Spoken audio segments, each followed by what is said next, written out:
નમસ્કાર વિદ્યાર્થી મિત્રો, જય શ્રી કૃષ્ણ. વિદ્યાર્થી મિત્રો, એસવાય બીકોમ સેમેસ્ટર 4 એની અંદર ગવર્મેન્ટ એટલે કે આપણી જે ગુજરાત યુનિવર્સિટી છે એણે પરીક્ષા નથી લીધી અને તમને બધાને મેરિટ બેઝ પ્રોગ્રેશન મુજબ પાસ કર્યા છે. મેરિટ બેઝ પ્રોગ્રેશન માટેનો વિડીયો મેં મારી યુટ્યુબ ચેનલમાં મૂકેલો છે, તો તમે જોઈ શકો છો કેવી રીતે તમારું સેમ 4નું રિઝલ્ટ તૈયાર થશે. હવે આપણે વાત કરીએ બીકોમ સેમેસ્ટર 5ની કે બીકોમ સેમેસ્ટર 5 પહેલાં તો હું તમને આજે ટોટલી ઇન્ટ્રોડક્શન આપવાનો છું. બીકોમ સેમેસ્ટર 5માં કયા સબ્જેક્ટ છે, દરેક સબ્જેક્ટની અંદર કેવા પ્રકારની ઇન્ફોર્મેશન છે, એટલે ટૂંકમાં કેવું હોય તો આજે હું તમને ટોટલી બીકોમ સેમેસ્ટર 5 વિશે ઇન્ટ્રોડક્શન આપીશ. ટોટલ 7 સબ્જેક્ટ છે, બધાને ખબર જ છે, પણ થોડો ઘણો ચેન્જીસ છે સબ્જેક્ટની અંદર, કારણ કે એફવાય, એસવાય અને ટીવાય તમે જોયું હશે. એસવાયમાં તમારે એક નવો સબ્જેક્ટ એડ થયો હતો, ટેક્સેશન. તો અહીંયા સેમેસ્ટર 5 અને 6 એમાં ટેક્સેશન નહીં આવે તમારે, એની જગ્યાએ એક નવો વિષય આવશે, બિઝનેસ લો, જેને ટૂંકમાં બિલ્લો તરીકે ઓળખાય છે. બિઝનેસ લો એટલે સંપૂર્ણ કાયદાનો વિષય છે. ક્લિયર છે? તો ચાલો વિદ્યાર્થી મિત્રો, આજે આપણે બીકોમ સેમેસ્ટર 5 એની શુભ શરૂઆત કરીએ. શરૂઆત કરતા પહેલા માં સરસ્વતીના ચરણોમાં વંદન કરીએ અને પ્રાર્થના કરીએ કે અમારું આવનારું વર્ષ, આવનારું સેમેસ્ટર સારું અને સફળ નીવડે. તો ચાલો વિદ્યાર્થી મિત્રો, શરૂ કરીએ આપણે બીકોમ સેમેસ્ટર 5.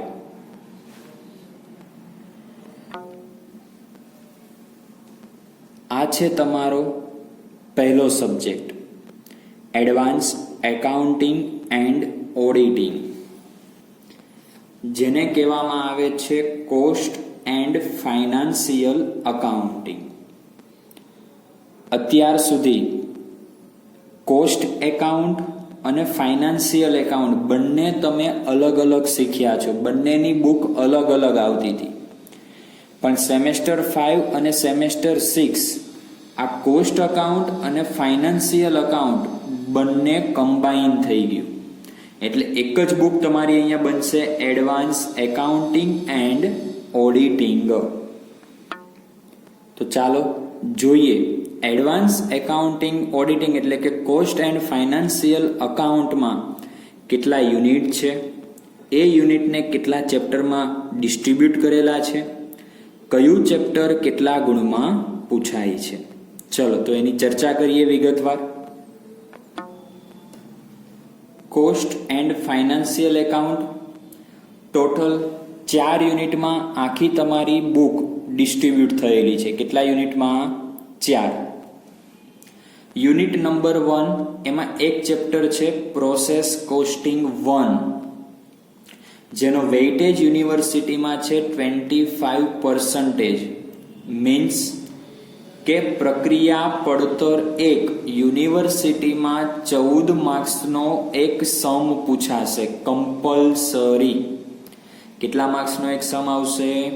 14 માર્ક્સમાં, કારણ કે એનો વેઇટેજ 25% છે. એટલે યુનિટ 1 કમ્પલસરી છે. સેકન્ડ, યુનિટ નંબર 2 એમાં 2 ચેપ્ટર છે. સેકન્ડ નંબરનું chapter process costing 2 and third નંબરનું ચેપ્ટર છે પ્રોસેસ કોસ્ટિંગ 3. આ બંને થઈને યુનિવર્સિટીમાં વેઇટેજ કેટલા પર્સન્ટેજનો બને છે? 25%. કેટલા ટકા? 25%. એનો મતલબ એવો થયો કે પ્રોસેસ કોસ્ટિંગ 2ની ઓરમાં પ્રોસેસ કોસ્ટિંગ 3નો સમ પૂછાય છે. પ્રોસેસ કોસ્ટિંગ 2ની ઓરમાં પ્રોસેસ કોસ્ટિંગ 3નો સમ પૂછાય છે. ક્લિયર છે? તો યુનિટ 1 અને યુનિટ 2 આમ જોવા જાવ તો ટોટલી પ્રોસેસ એટલે કે પ્રક્રિયા ઉપર આધારિત ચેપ્ટર છે કે કોઈ પણ તમે વસ્તુ તૈયાર કરો છો તો એ વસ્તુના પ્રોસેસ માટેની એની કોસ્ટિંગ કેટલી થાય છે એ કોસ્ટિંગ આપણે આમાં નક્કી કરતા શીખવાનું છે. નેક્સ્ટ એના પછી જોઈએ આપણે આગળ યુનિટ નંબર 3, એમાં પણ 2 ચેપ્ટર છે. Chapter 4 marginal costing and chapter 5 meaning of terms relating of decision making. વિદ્યાર્થી મિત્રો, આ બંને ચેપ્ટરનું વેઇટેજ 25% છે. માર્જિનલ કોસ્ટિંગ આ પ્રેક્ટિકલ ચેપ્ટર છે, જ્યારે meaning of terms relating two decision making આ ચેપ્ટર જે છે એ થિયરી ચેપ્ટર છે. એટલે એવું કહી શકાય કે માર્જિનલ કોસ્ટિંગની ઓરમાં થિયરી આવશે. આનો કમ્પલસરી કેટલા માર્ક્સનો સમ તમારે પૂછાશે? યુનિટ નંબર 3 માં માર્જિનલ કોસ્ટિંગ જે છે એનો 14 માર્ક્સનો સમ પૂછાય, અથવા 7 માર્ક્સનો સમ માર્જિનલ કોસ્ટિંગનો પૂછાય અને 7 માર્ક્સની થિયરી 5મા ચેપ્ટરમાંથી પૂછાય. આની અંદર કોઈ ફિક્સ છે નહીં, ગમે તે રીતે યુનિવર્સિટીમાં તમારે સમ આવશે.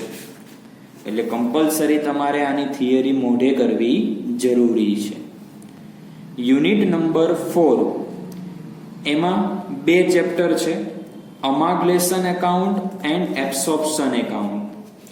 સંયોજનના હિસાબો અને સમાવેશના હિસાબો એવું એને ગુજરાતીમાં કહેવાય છે. બંને ચેપ્ટર જોવા જાવ તો કેટલા વેઇટેજ મળે છે? 25%. કેટલા પર્સન્ટેજ આવે છે? 25%. વિદ્યાર્થી મિત્રો, આ જે ચેપ્ટર છે એની અંદર અમાગ્લેશનની ઓરમાં એબ્સોર્પ્શન આવશે. અમાગ્લેશનની ઓરમાં શું આવશે? એબ્સોર્પ્શન. એટલે એવું કહી શકાય અમાગ્લેશનનો સમ 14 માર્ક્સમાં આવશે અને એબ્સોર્પ્શનનો પણ સમ 14 માર્ક્સમાં આવશે.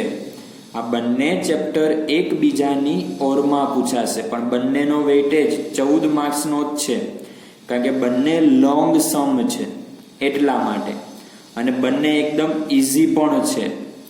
જો અમાગ્લેશન જે ચેપ્ટર છે એ આવડશે તો એના ઉપરથી એબ્સોર્પ્શન એકાઉન્ટ શીખવું ખૂબ જ સહેલું છે. ક્લિયર છે? તો આ વાત થઈ આપણું કોસ્ટ એન્ડ ફાઇનાન્સિયલ અકાઉન્ટની. ટોટલ 4 યુનિટ છે અને 4 યુનિટમાં અલગ અલગ 7 ચેપ્ટર છે. ક્લિયર છે? ચલો નેક્સ્ટ બીજો સબ્જેક્ટ જોઈએ. બીજો સબ્જેક્ટ તમારો છે મેનેજમેન્ટ એકાઉન્ટિંગ. આ સબ્જેક્ટ તમારે નવો આવ્યો, એટલે આમ કહેવા જાવ તો મેનેજમેન્ટ એકાઉન્ટિંગ સંચાલકીય હિસાબો અત્યાર સુધી તમે શીખ્યા હતા નહીં. હવે સેમ 5 અને સેમ 6 એની અંદર આ તમારે મેનેજમેન્ટ એકાઉન્ટ શીખવાનું છે.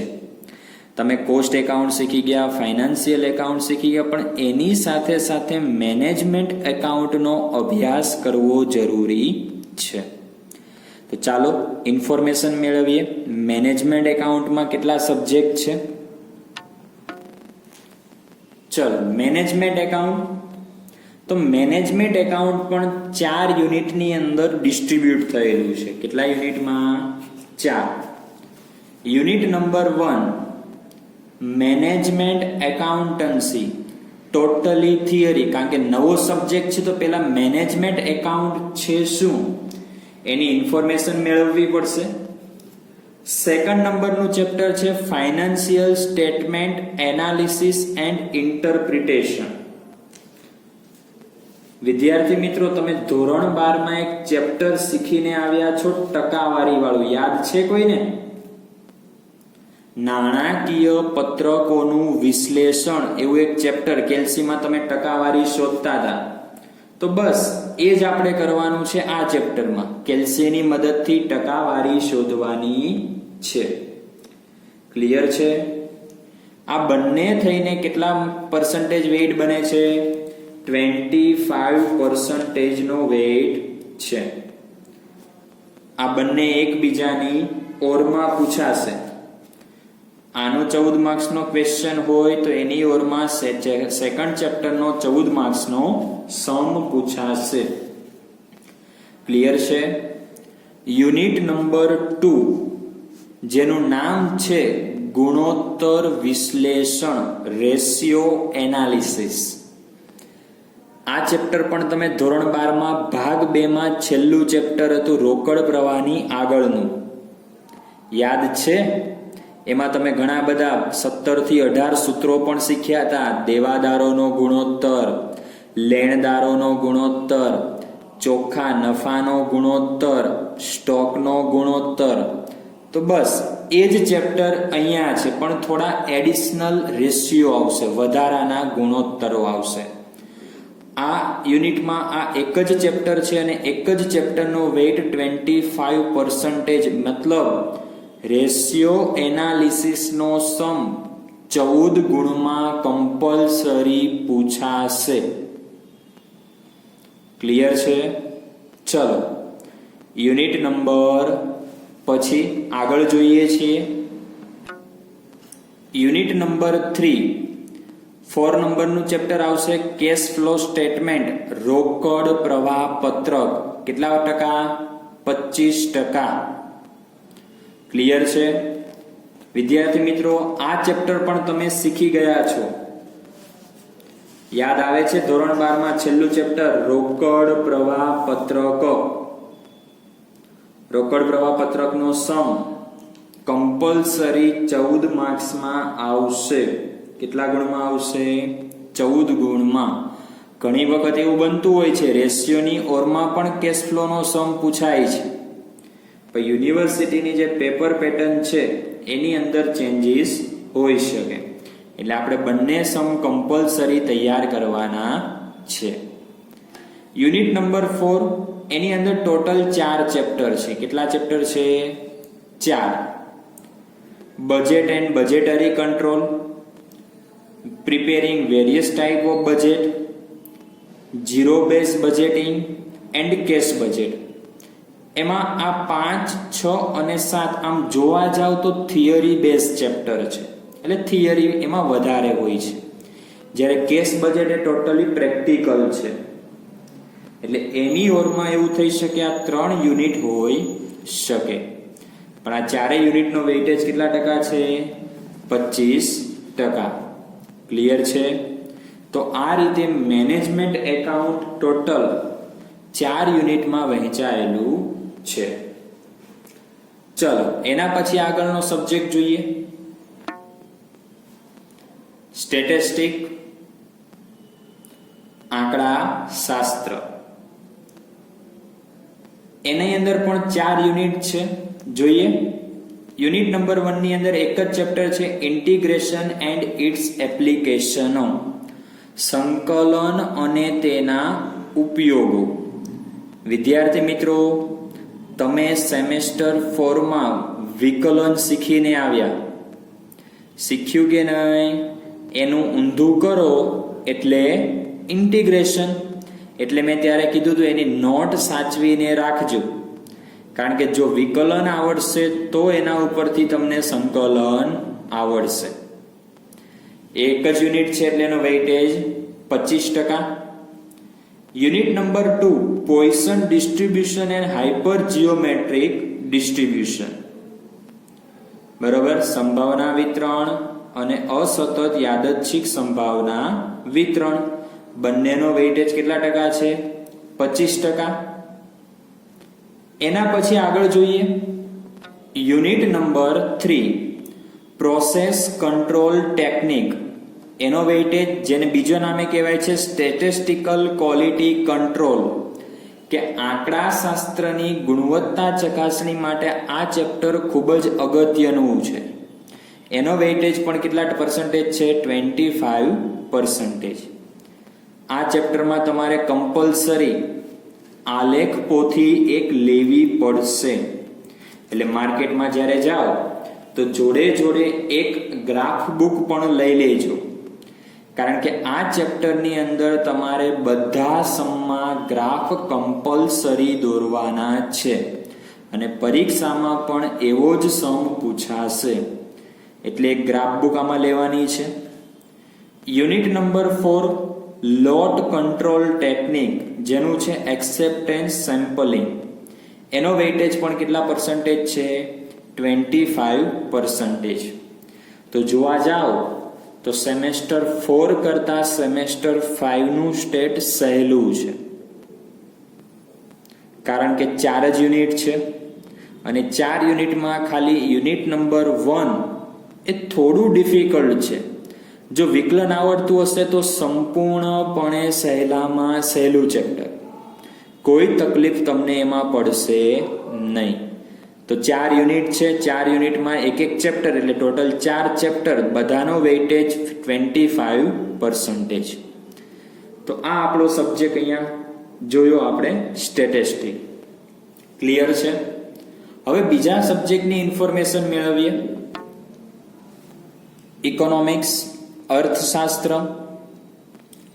હવે જે ઇકોનોમિક્સ આવશે, પ્રોબ્લેમ્સ ઓફ ઇન્ડિયન ઇકોનોમી 1, ભારતના અર્થતંત્રમાં શું સમસ્યા છે, હવે એ શીખવાનું છે તમારે સેમેસ્ટર 5 માં. ચલો જોઈએ એમાં કેટલા યુનિટ છે ને. આમાં પણ ટોટલ 4 યુનિટ છે, બરાબર. પહેલા યુનિટનું નામ છે પ્લાનિંગ, એટલે આયોજન. બીજું છે ઇકોનોમિક રિફોર્મ એન્ડ પોલિસી, અર્થશાસ્ત્રની જે નવી નીતિ આવી હતી એ નવી નીતિ. એના પછી સેકન્ડ નંબર જોઈએ આગળ આપણે, ફેડરલ ફાઇનાન્સ, જે નાણું હતું એ, અને ઇન્ફ્લેશન. ઇન્ફ્લેશન એટલે ફુગાવો. આ 4 યુનિટની અંદર તમારું આખું ઇકોનોમિક વહેંચાયેલું છે. ચલો એના પછી બીજો સબ્જેક્ટ જોઈએ, કોમર્શિયલ કોમ્યુનિકેશન, સીસી જેને કહો છો તમે, CC with English. Common subject છે તમારો. એની અંદર પણ જે યુનિટ છે એની થોડી ઘણી માહિતી જોઈ લઈએ. એની અંદર તમને આ પ્રમાણે ટોટલ પેલો જે પાર્ટ છે લેસન છે, ટોટલ 5 લેસન તમને આપેલા છે આ પ્રમાણે અલગ અલગ. યુનિટ નંબર 2 જે છે પ્રેસ રિપોર્ટ છે આખું. ક્લિયર છે? એની પછી નેક્સ્ટ યુનિટ 3 ની અંદર પણ એક ડ્રાફ્ટિંગ પ્રેસ રિપોર્ટ છે, જેની અંદર 2 આવશે, accident and natural calamity and third current event. Unit 3 ની અંદર ઇન્સ્યોરન્સ કોરસ્પોન્ડન્સ, વીમા કંપનીને લગતા લેટર આવશે. અને છેલ્લું છે ક્લોઝ ટેસ્ટ એન્ડ વોકેબ્લરી, જે વોકેબ્લરી આપણે તમે સેમ 4 સેમ 3 માં શીખી ગયા એ વોકેબ્લરી આવશે. ક્લિયર છે? એના પછી છે માર્કેટિંગ મેનેજમેન્ટ ઇન પ્રેક્ટિસ, એટલે ટૂંકમાં આપણે આ સબ્જેક્ટને HRM અથવા તો બોમ્બ તરીકે ઓળખતા હોઈએ છીએ. એની અંદર ટોટલી BA નું આવશે તમારે, જે તમને ખબર છે એ પ્રમાણે. આ બુકની અંદર પણ ટોટલ 4 યુનિટ છે, યુનિટ 1, યુનિટ 2, નેક્સ્ટ એના પછી યુનિટ 3 એન્ડ યુનિટ 4. એની અંદર પણ 4 જે આપણા યુનિટ છે એ 4 યુનિટ આવશે. અને લાસ્ટ જે તમારો એક નવો સબ્જેક્ટ એડ થયો હોય, બિઝનેસ લો. ટીવાય પછી જેને LLB કરવું છે એના માટે આ પાયો છે, કારણ કે LLB ની અંદર ટોટલી લો આવતા હોય છે, કેસ સ્ટડીઝ આવતા હોય છે. તો સેમ ટુ સેમ એવું જ અહીંયા તમારે આખો એક કેસ સ્ટડી છે, બરાબર, જેની અંદર જુદા જુદા કાયદાઓનો તમારે અભ્યાસ કરવાનો છે. આની અંદર તમને ધોરણ 11 કોમર્સમાં જે BA આવતું હતું, વાણિજ્ય વ્યવસ્થા અને સંચાલન, એ આમાં ઉપયોગી બનશે. ક્લિયર છે? ચલો આની અંદર થોડી ઇન્ફોર્મેશન આપી દઉં.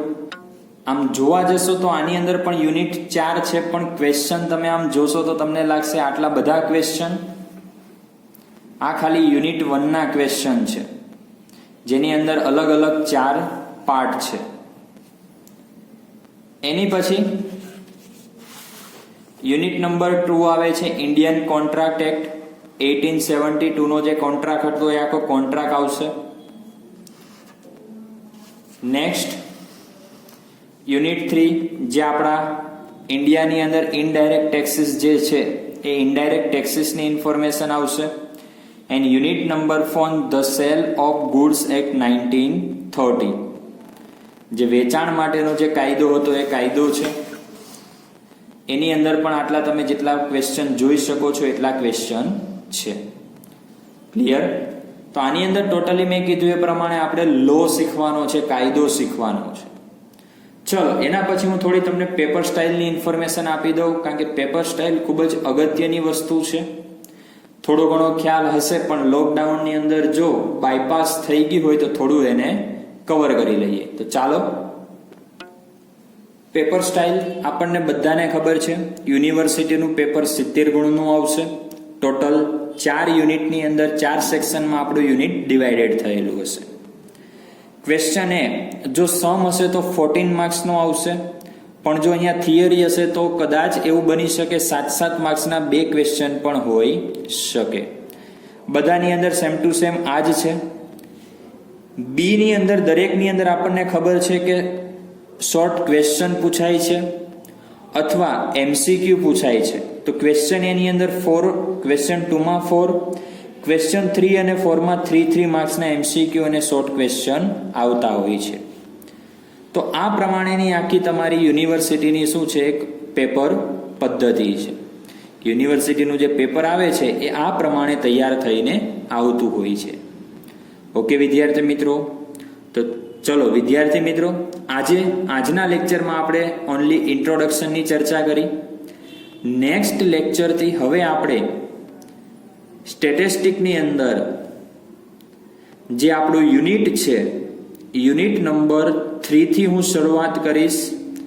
જે મેં તમને કીધું હતું ગ્રાફ બુક ઉપર આધારિત છે, એ ચેપ્ટરની હું શરૂઆત કરવાનો છું. તો દરેક વિદ્યાર્થી ગ્રાફ બુક લઈ લેજો બજારમાંથી. અને હવે આપણે નેક્સ્ટ લેક્ચરથી સ્ટેટની અંદર યુનિટ નંબર 3 માં 3જા નંબરનું ચેપ્ટર ચાલુ કરીશું. તો ઓકે વિદ્યાર્થી મિત્રો, થેન્ક યુ.